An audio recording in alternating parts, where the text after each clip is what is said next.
Hello and welcome to my channel. My name is Nevin Williams. I'm a mortgage loan officer and a real estate investor.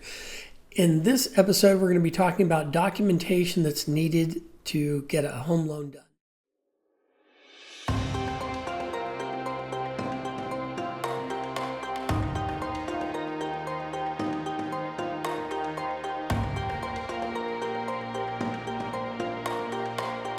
Now, depending on the type of loan you do is going to determine exactly what type of documentation you need. But for the most part, a loan officer is going to need to get income documentation. They're going to need to get verification that you have enough cash to close. They're going to need a copy of your ID to comply with the Patriot Act. And they're also going to need, if it's a refinance, documentation related to the home that you own.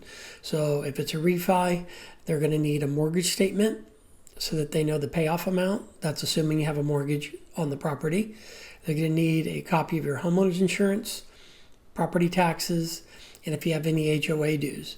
So why do loan officers have to ask for all this stuff? It's really a few reasons. So the first reason is Fannie Mae and Freddie Mac write the rules that lenders have to follow. And in their rule book, or guidelines as we call it, it states what's required on a mortgage loan.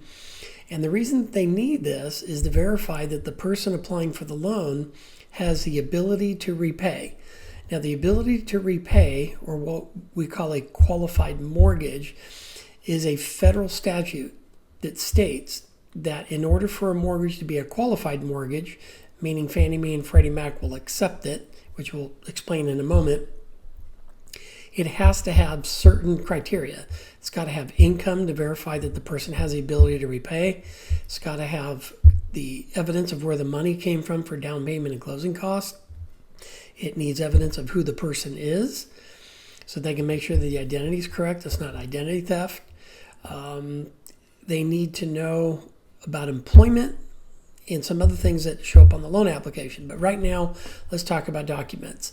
So if you are gainfully employed and you work for a company and they pay you either a salary or hourly, then most likely you're going to be receiving W-2s. W-2s come at the end of the year from your human resources that shows how much you made that year. So be prepared to provide W-2s for the last 2 years. For whatever reason, the feds always want 2 years. 2 years of employment, 2 years of W-2s. In addition to that, they also need paycheck stubs. Now, I've often been asked, well, if I have given you W-2s, why do you need my paycheck stubs? Because an underwriter is going to take the average that you've done year to date, and that's what they're going to use as your income. The W-2 is to verify that the numbers are pretty consistent. For example, let's say that the year prior you made $60,000. And year to date this year, it may only show that you're going to make $35,000. That's going to bring up a big question. The underwriter has to figure out what your income is, whether or not it's stable. And if it's not, if you had a reduction in income, they need to know why. Is it something temporary or is it something permanent? So very important that the underwriter be able to verify that. And they're going to go through different tests. One is W-2s. Second is they're going to take your year to date, and they're going to see if you're on track to make about the same amount. And then last but not least, there's a form called the Verification of Employment form that a lender is going to send your employer, and they're going to fill out things like how much you made last year, how much you've made year to date, what your hourly rate of pay is, or what your salary is, whether or not you receive bonus, and whether or not your employment is likely to continue. And if it's a bonus, is the bonus likely to continue? And the reason why is that the underwriter can't make a determination that you can afford the mortgage payment if your income is declining or if a portion of your income is going to go away. Also, W-2s will show the total income, but it doesn't actually break everything down like a paycheck stub. So for example, maybe I travel a lot and I have to stay in hotels and I'm racking up miles on my car. My company might pay me $40,000 worth of per diem to reimburse me for those expenses, but on a W-2, it's not going to break that out. It's just going to say you got paid X amount of dollars. The paycheck stub is going to break out if any of that was per diem. It may even show if there's any child support for people that have to pay child support or alimony. Some of those things can come out of a paycheck. So if a borrower applies for a home loan and they forget to include that as an expense, that can have a drastic effect on whether or not they get approved for a home loan. So the paycheck has a lot of information on it.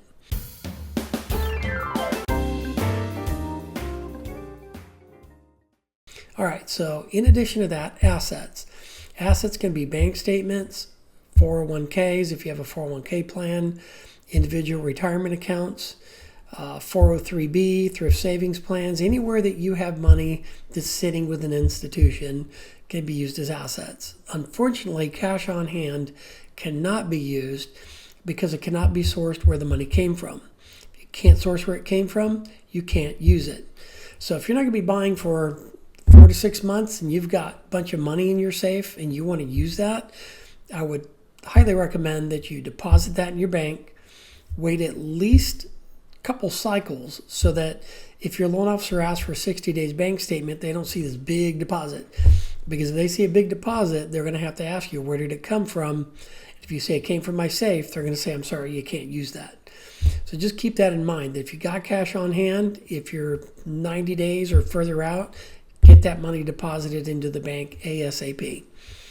All right, the next thing, the Patriot Act requires that we verify your identity. So that could be a driver's license, it could be a state ID, it could be a passport, it could be any type of government ID. There's actually a list that tells you what's acceptable as a form of ID.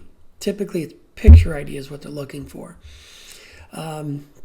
What else? Okay, so let's talk about streamlined refinances. So government loans, USDA, VA, and FHA all offer something called the streamlined refinance.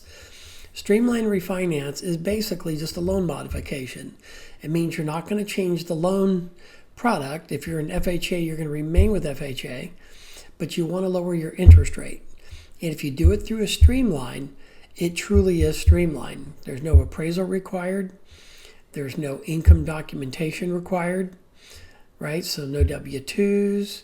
Typically, unless you have to bring cash to bring money to close on the refinance, then they'll ask for bank statements. But if you don't have to bring cash to close, then there's really no asset documentation either. So really all you need is a mortgage statement, loan application, credit report, copy of your ID, and that's usually enough for a loan officer to be able to do a streamlined refinance with VA, FHA, and USDA. Now, those loan programs require that there be a net tangible benefit, and there's a form that your loan officer has to complete to verify that you're saving enough money based on the closing cost and the reduction in your interest rate. So there's got to be a benefit for you to be able to do that.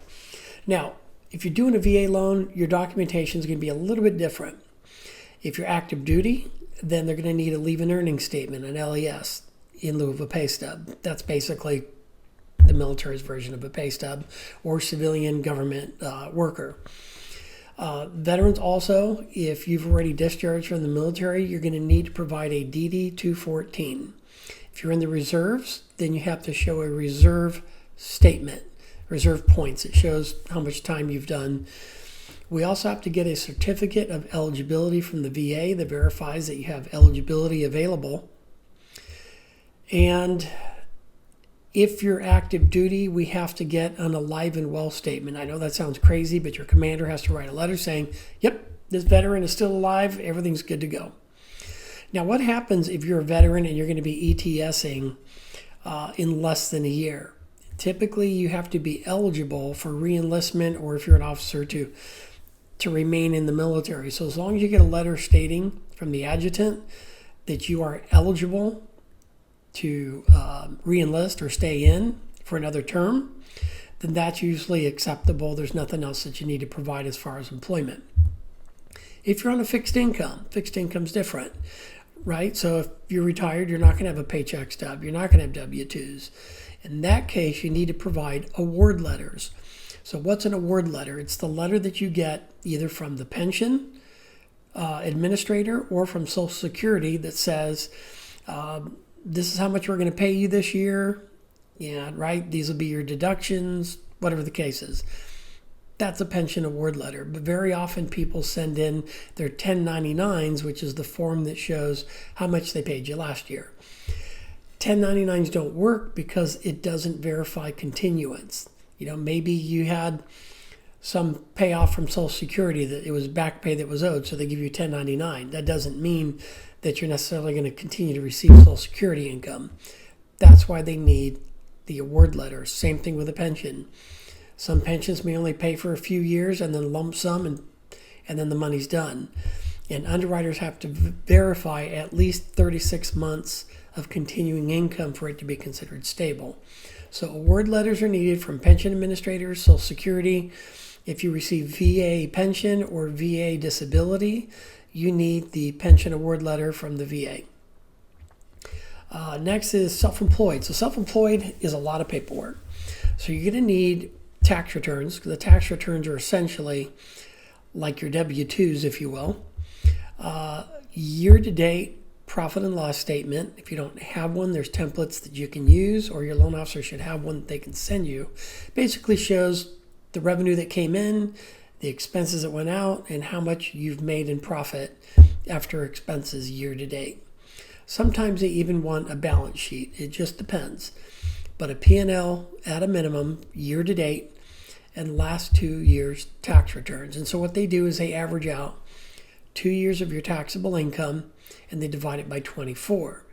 But if the income has declined in the most recent year, so let's say you made $100,000 2 years ago, and then on last year's tax returns you made $70,000. They take the worst of the two. They're going to take the $70,000 and divide it by 12, and that's what they're going to use for self-employed income. That should be it as far as documents. And then one of the questions is why? Why do they have to ask for all this? Is it just because of the payment? Because I can show you a pay stub and that should be enough. The other reason is fraud, right? So lenders have to be very wary that people aren't fabricating documents and W-2s and tax returns. And so they basically have to cross-verify things, any W-2s and paycheck stubs and a VOE. Seems like overkill, but what if somebody made fake W-2s and fake paycheck stubs using, Photoshop or just even a Word document? It's not that difficult. And then they go and they order a VOE and they go, oh no, they got laid off 3 months ago. They don't work here anymore.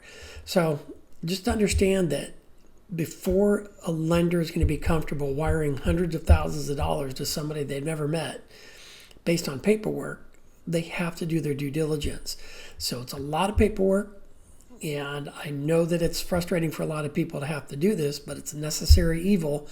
One lender is not going to not ask for paperwork and the other one will, because they're all pretty much following Fannie Mae, Freddie Mac guidelines or FHA, VA, USDA guidelines. And they're all strict in that way that they need the documentation. So if you have any questions, you can always reach out to me in the comment section below. You can reach out to your loan officer. If you found this video to be helpful and useful, please hit the like and subscribe button. Appreciate your time.